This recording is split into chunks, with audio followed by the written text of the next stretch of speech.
Attorney G, ano pong pagkakaiba ng co-maker at co-borrower?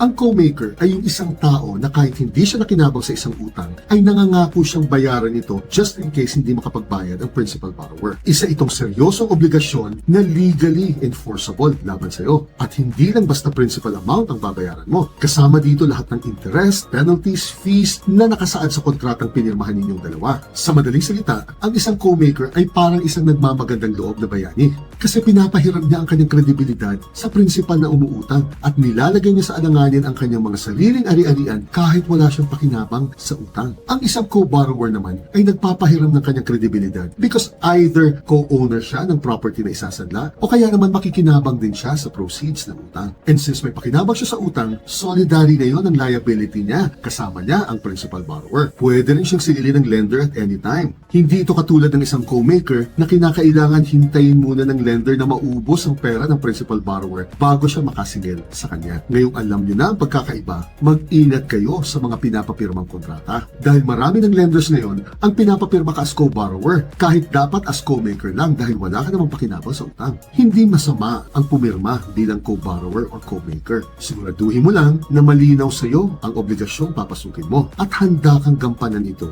ng buong buo. Jeanette!